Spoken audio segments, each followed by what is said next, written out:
You seem pretty frustrated right now. Yes.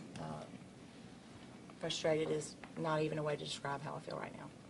This case has been continued 8 times. This heinous murder occurred in 2010, and here we are in 2014. It is disingenuous for the defense to file a motion to withdraw merely a week after being reprimanded by the court for, in the court's words, playing games, having a cavalier attitude, and being disingenuous. It was clear last week, and I have a copy of the transcript for you, that they were playing games, not being ineffective, but playing games with the court in not scheduling their mitigation expert appropriately and getting ready for this trial that was supposed to start a week from today. Once again, a tremendous amount of money has been expended in trying to get justice and to bring this man to trial. 850 jurors were specifically subpoenaed to be here next Monday. All other circuit court dockets and cases scheduled for trial that day were moved to the following day to accommodate the jurors for this trial. That comes to an $8,500 expense to the taxpayers just for the jurors alone in this setting.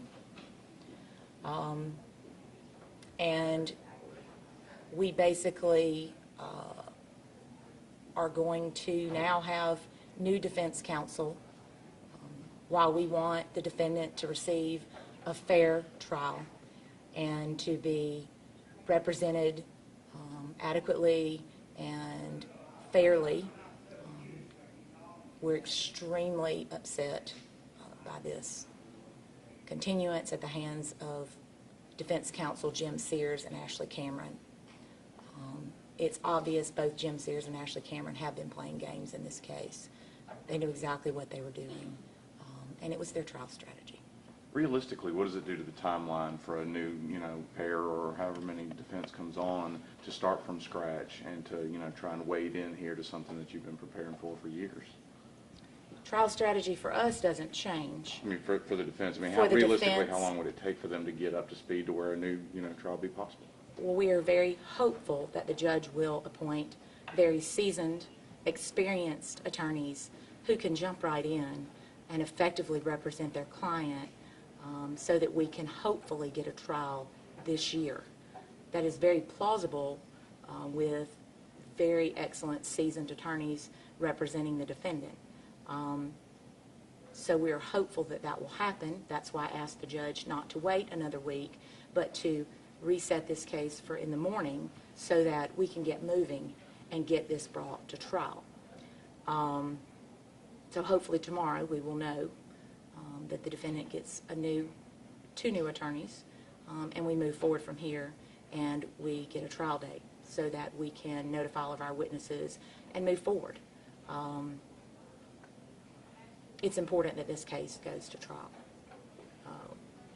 and we are determined to make sure that this defendant has a fair trial and a jury determines his fate. Following what Judge Graddick said in the last 2 weeks, if the defense attorneys in this case had not chose to withdraw or motion to withdraw themselves, were you planning on, motioning anything with the judge to try and have them removed as counsel? It's very clear you're not satisfied with the way they're defending their client. Yes.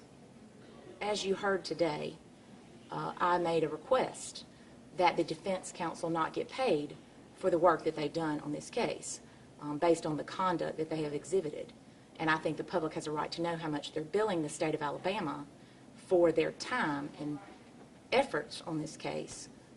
I think that will be very telling, and I think the public has a right to know that information. So I requested the judge to provide us with that information today in open court, and the judge denied my request.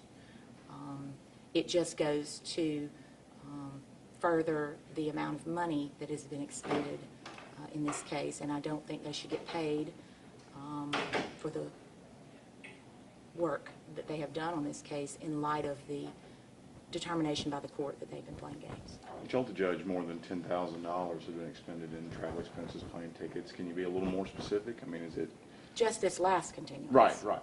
Do you have any idea in terms of a, an amount for all the continuances?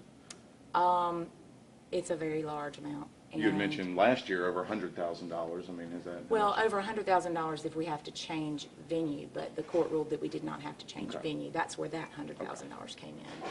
But, hundreds of hours have been expended just in this trial setting to get this case to trial. And so now, that's a waste of time that we could have been spending on other cases. And it's costly. But you know what? It's important that this case goes to trial. You mentioned the amount of witnesses that you have lined up for this case and the trouble that will come now having to reschedule that. Are you concerned at all that you may, that you'll be able to get all of those witnesses to get here for when? We'll do everything we can to get all of the witnesses here, but I don't know, we've already had one witness die.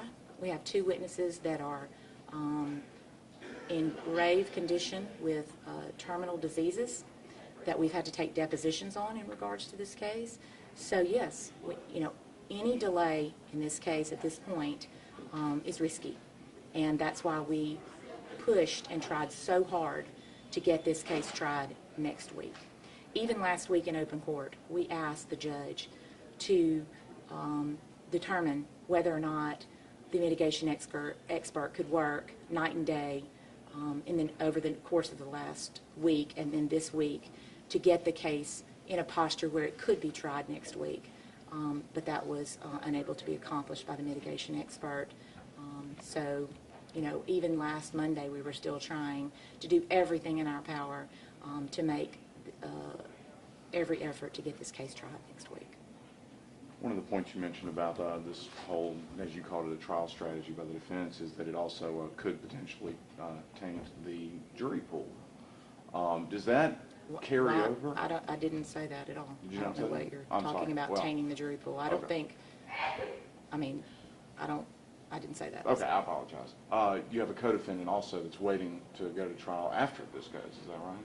That's correct. Okay, do you see any sort of lingering effects from this, other than scheduling, affecting the prosecution of that?